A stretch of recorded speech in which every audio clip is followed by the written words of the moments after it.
சரவணபவாய நமः. பிள்ளையே, உன் கடின உழைப்பின் பலன் கிடைக்கும் நேரம் வந்துவிட்டது. நீ எங்கு சென்றாலும் எந்த பணியையும் செய்தாலும் அதில் உன் நேர்மை ஒளி வீசுகிறது.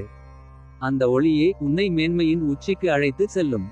நீ என்னை சரணடைந்த தருணம் முதலே உன் வாழ்க்கையில் மாற்றங்கள் தொடங்கிவிட்டன. நான் உன் வழியில் நன்மைக்கான சூழலை ஏற்படுத்தி வைத்துள்ளேன். இனி உன் எண்ணங்களில் எதிர்மறை இருக்க வேண்டாம். ஒவ்வொரு நிகழ்வையும் நிதானமாக கவனித்து நோக்கு. எல்லாம் உன் நன்மைக்காகவே நடக்கிறது என்பதை நீ காண்பாய்.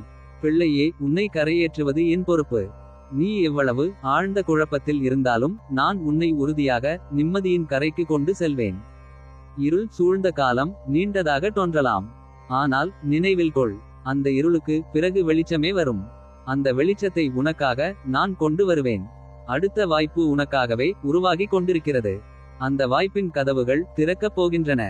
நீ செய்ய வேண்டியது அதை நம்பிக்கையுடன் பிடித்து முன்னேறுவது மட்டுமே. உன் பிரார்த்தனைகள் அனைத்தும் என் கைகளில் வந்து சேர்ந்துவிட்டன. நான் அவற்றை ஏற்று உனக்கு பொருத்தமான நேரத்தில் ஆசீர்வாதமாக மாற்றுவேன். நீ நன்றி சொல்ல வரப்போகும் அந்த நாளே வருங்காலத்தின் துவக்கம். நான் உன்னோடு இருக்கையில் நீ எதற்கும் அஞ்ச வேண்டாம். நீ எதற்காக இவ்வளவு கலங்குகிறாய்? அப்படி எதுவும் கெட்டது நடந்து விடவில்லை. நீ கேட்ட அனைத்தையும் நான் அமைதியாக செய்து கொண்டிருக்கிறேன். ஒவ்வொரு நாளும் உன்னை உயர்த்துவதற்கு என்ன வழிகளோ அதை நான் உனக்கு தந்து கொண்டுதான் இருக்கிறேன். உன் வாழ்க்கை நீ விரும்பிய பாதையில் செல்லும் நேரம் நெருங்கி வருகிறது. அதை உனக்கான சரியான தருணத்தில் நான் கொண்டு வந்து தருவேன். அதற்கு முன் நீ தைரியமாக இருக்க வேண்டும். நான் ஒருபோதும் உன்னை கைவிட மாட்டேன். என் அருள், என் பாதுகாப்பு, என் ஆசீர்வாதம் இவை அனைத்தும் உன்னோடு எப்போதும் இருக்கும். நீ நம்பிக்கையோடும் தைரியத்தோடும் இரு. உன் கனவுகள் எல்லாம் என் அருளால் நனவாகும். பிள்ளையே, நீ ஒரு தனித்துவமான உயிர். உன்னைப் போல் யாரும் இல்லை. ஆனால் சில நேரங்களில் மாயைகள் உன்னைச் சுற்றி மற்றவர்களைப் போல் ஏன் என் வாழ்க்கை இல்லை என்று எண்ண வைக்கின்றன. அந்த எண்ணம் மாயைதான். அது உன் உள்ளத்தின் ஒளியை மறைக்கும். உண்மையை அறிந்து கொள். உனக்கென்று ஒரு பாதையும் ஒரு அடையாளமும் உண்டு. சில விஷயங்கள் உன் வாழ்க்கையில் இருந்து நீங்கியிருப்பது ஒரு தண்டனை அல்ல. அது உன் கர்மத்தின் முடிவு. அவற்றின் நேரமும் காலமும் முடிந்துவிட்டது. எனவே அவை இனி திரும்பி வராது. இப்போது நீ அடுத்த கட்டத்தை நோக்கி செல்ல வேண்டிய நேரம் வந்துவிட்டது. கடந்ததை பற்றி கவலைப்படாதே. அது முடிந்த பாடம். இனி உன் மனம் பலவீனமாகும் போதெல்லாம் மௌனமாகி என் நாமத்தை சொல். என் முன் அமர்ந்து விளக்கை ஏற்றி வைத்து உன் மனதில் தோன்றும் எண்ணங்களை மனதாரச் சொல். நான் உன் இதயத்தின் வழியே பதில் அளிப்பேன். உன் குழப்பங்களையும் துயரங்களையும் அகற்றி வழிநடத்துவேன். உன்னை மீண்டும் ஒளிரும் பாதைக்கு கொண்டு செல்வேன். சில நேரங்களில் நீயே உன்னை குழப்பிக் கொள்கிறாய். யாராவது உன்னை மதிக்கவில்லை, பாராட்டவில்லை என்பதற்காக மனதை வதைக்கிறாய். ஆனால் நினைவில் கொள், உன் மதிப்பு பிறரின் பார்வையில் அல்ல, உன் உள்ளத்தின் ஒளியில்தான் இருக்கிறது. உனக்கு நீயே முக்கியத்துவம் கொடு. உன் வாழ்க்கையின் பொறுப்பை நீயே ஏற்று நட. உன் மனமும் உடலும் உணர்வுகளும் அனைத்தையும் கவனிக்க வேண்டியது உன் கடமை. நான் உனக்கு இந்த உடல், இந்த உயிர் கொடுத்ததன் அர்த்தம் நீ உன்னை நேசித்து உன்னை காப்பாற்றி உன்னால் உன்னை உயர்த்திக்கொள் என்பதே. மற்றவர் பாராட்டவில்லை என்றால் அதனால் நீ குறைவாக மாறமாட்டாய். ஏனெனில் உன் மதிப்பு உன் செயலில், உன் எண்ணத்தில், உன் உண்மையில் இருக்கிறது. இன்று முதல் உன்னை நீ அறிந்து உன் திறமைகளை நீயே கண்டு வியந்து உன்னுள் மகிழ்ச்சியை தேடு. அதுவே உண்மையான அருளாகும். பிள்ளையே, இன்று உன் வாழ்க்கையில் புதிய வெளிச்சம் பிறக்கிறது. நீ அனுபவித்த எல்லா துயரங்களும் மெதுவாக அமைதியாகி நம்பிக்கை மீண்டும் உன் இதயத்தில் மலரப்போகிறது. சில விஷயங்கள் இன்னும் தாமதமாக இருக்கலாம். ஆனால் அந்த தாமதம் தண்டனை அல்ல. நான் உனக்காக பெரிய மாற்றத்திற்கு தயார் செய்யும் காலம். நீ எடுக்கும் ஒவ்வொரு முடிவிலும் என் அருள் இருக்கும். இன்று உன் மனம் சாந்தமாகும். காரணம், என் அருள் உன்னை தொடும் நேரம் வந்துவிட்டது. நம்பிக்கை வைத்திரு. எல்லாம் நன்றாக மாறும். என் அருளால் உனக்கு நல்லதே நடக்கும். பிள்ளையே, இதுவரை நடந்ததெல்லாம் உன் வாழ்க்கையின் பாடங்களாக இருந்தது. இனிமேல் நன்மை மலரும் வழி திறக்கப் போகிறது. நீ ஆசைப்பட்டதெல்லாம் அடையப்படும் நேரம் வந்து கொண்டிருக்கிறது. அதை அடைந்த பின் நிம்மதியுடன் உன் வாழ்வை அலசி பார்க்க தெரிந்திருக்க வேண்டும்.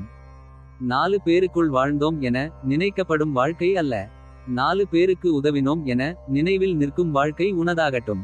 பயம் இல்லாத மனமும் பகை இல்லாத உள்ளமும் தான் வேண்டும். அன்பும் அறிவும் உன்னுள் பெருகட்டும். அவைதான் உன்னை உயர்த்தும். ஆதாரம் தேடாமல் நம்பிக்கையுடன் நட. உனக்கான நாளை உனக்காக உருவாக்கி கொண்டிருக்கிறேன். உன் அப்பா முருகன். நம்பிக்கை வை என் பிள்ளையே. நீ ஒருபோதும் தனியாக இல்லை.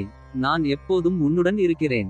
பிள்ளையே, வாழ்க்கையில் நீ கலங்கி நிற்கும் போதெல்லாம் நான் நேராக உன் முன் தோன்றி காப்பாற்ற வரமாட்டேன். ஆனால் எனருள் தூரம் போய்விட்டது என்று நினைக்காதே. உனக்கு ஒரு ஆபத்து வந்தாலும், ஒரு துன்பம் வந்தாலும், ஒரு கஷ்டம் வந்தாலும் நான் உன்னை காப்பாற்றுவதற்காக என் பார்வையில் ஒரு உயிரை தேர்ந்தெடுத்து அந்த உயிரின் மூலம் உன்னிடம் வந்து சேர்வேன். அந்த உயிர் யார் எனும் எண்ணத்தில் தேடாதே. ஏனெனில் என் அருள் பல வழிகளில் வெளிப்படும். சில நேரங்களில் அது ஒரு சிறிய உதவியாகவும், சில நேரங்களில் ஒரு ஆறுதல் சொல்லும் வார்த்தையாகவும், சில நேரங்களில் ஒருவரின் பாசமாகவும் தோன்றும். ஆனால் நினைவில் கொள் பிள்ளையே, அந்த எல்லா நிமிடங்களிலும் நான் தான் உன் பக்கம் இருந்தேன். பிள்ளையே, உன்னுடைய கடினமான உழைப்பு பலன் தரும் காலம் வந்துவிட்டது. எங்கும் எதிலும் நீ பின்பற்றும் நேர்மையால் நீ மேன்மை அடைய போகிறாய். உன்னை யாரும் இழக்க தயங்குவார்கள். உன் நம்பிக்கையான வார்த்தைகள் பலருக்கும் ஆறுதலை தரும் ஒன்றாகும். இப்படி நீ தேடி தேடி வளர்த்து கொண்ட நற்பண்புகள், நீ என்னை சரணடைந்த பின்பு உன் வாழ்வில் ஏற்பட்ட மாற்றங்கள், உன்னை உயர்த்தும் தகுதியை நீ வளர்த்து கொண்டாய். நீ மென்மேலும் உயர்வாய். அதற்கான சூழலை நான் உனக்கு உருவாக்கி தந்துள்ளேன். எண்ணத்தில் எதிர்மறையின்றி அவைகளை உற்றுப்பார். எல்லாம் உனக்கு நன்மையாக மாறுவதை நீ காண்பாய். நல்லதே நடக்கும். பிள்ளையே, உன் உள்ளத்தில் தோன்றும் அச்சங்கள் எல்லாமே உண்மை அல்ல. அவை தற்காலிகமான நிழல்கள் மாதிரி வந்து போவன. நீ அந்த எதிர்மறை எண்ணங்களுக்கு சக்தி கொடுக்க வேண்டாம். உனக்காக நான் வாய்ப்புகளை திறந்து வைத்துள்ளேன். அவை ஒன்றின் பின் ஒன்றாக உன்னை தேடி வந்து சேரும். உன் குடும்பத்தில் மகிழ்ச்சி நிலைத்து இருக்கும். உன் மனம் தேவையற்ற சிந்தனைகளால் கலங்கக்கூடாது. உன் உள்ளம் அமைதியாக இருந்தால் வெளி உலகமும் உனக்கு அமைதியாகவே இருக்கும். பிள்ளையே, உன் வாழ்வின் ஒவ்வொரு படியிலும் நான் உனக்கு தேவையான சக்திகளை தருகிறேன். எனவே மனதில் குழப்பத்தையும் தேவையற்ற பதட்டத்தையும் வைத்துக் கொள்வது வீண். நீ செய்யும் காரியங்களில் அவசரப்படும்போது அது நேர்த்தியையும் அழகையும் இழக்கச் செய்கிறது. ஆனால் பொறுமையுடன் செய்யும்போது சிறந்த பலனை அடைய முடியும். உன் மனதை அமைதியாக வைத்துக் கொண்டு தனிமையில் அமர்ந்து உன் செயல்களை மீண்டும் மீண்டும் சிந்தித்துப் பார். நான் சரியாக செய்கிறேனா என்று உன்னை நீயே கேட்டுக்கொள். அந்த சிந்தனையில்தான் உன் வளர்ச்சியின் திறவுகோல் இருக்கிறது. பொறுமை உனக்கு துணையாக இருந்தால் நீ செய்வதெல்லாம் சிறப்பாகும். அதே சமயம் உன் உள்ளமும் உறுதியடையும். நீ எதையும் செய்யும் முன் என்னை நினைத்துக்கொள். நிதானமும் பொறுமையும் உனக்கு வெற்றி தரும். உன்னை இன்னும் உயர்ந்த இடத்திற்கு கொண்டு செல்வேன். என் பிள்ளையே, உன் கஷ்டத்திலிருந்து விடிவு காலத்தை நான் இப்போது தரப்போகின்றேன். உனக்கென்று நிச்சயம் நல்ல செய்தி விரைவில் வரப்போகின்றது. நீ எதற்குமே கலங்காதே. உன் பிரச்சனைகளை சரி செய்து உன்னை மகிழ்வுடன் வாழ வைப்பேன். என்னையே நம்பும் உன்னை நிச்சயமாக கைவிட மாட்டேன். பிள்ளையே, என்னை நம்பிய உன்னை என்றும் நான் கைவிட மாட்டேன். என் மீது நம்பிக்கை கொள். இந்த நாள் உனக்கு இனிய நாளாக இருக்கும். இந்த அதிகாலையில் நான் உனக்கு கூற வருவது, நினைத்ததை நினைத்தபடியே நீ அடைய முடியும். நீ எதை அதிகம் நினைக்கிறாயோ அதுவாகவே ஆகிறாய். உன் ஆழ்மனதில் நான் வைத்திருக்கும் சக்தி எல்லாவற்றையும் சாத்தியமாக்கும். நம்பிக்கையோடு இரு. உன் வாழ்வு வளம் பெற்று உச்சிக்கே உயர்வாய். ஒவ்வொரு நாளும் உன்னை நீயே உற்சாகப்படுத்திக்கொள். நல்ல வார்த்தைகளை உனக்கே நீ தந்துகொள். உன் வாழ்வே மாற்றம் அடையும். என் தங்கமே, புத்தம் புது வாழ்க்கை வாழப்போகிறாய். மங்களம் பொங்கும் நிகழ்வுகள் உனக்காக காத்திருக்கிறது. உன் நிழலாக உன்னுடன் இருப்பேன். இனிதான் உண்மையான சந்தோஷத்தை அடையப் போகிறாய். ஓம் சரவணபவாய நமஹ.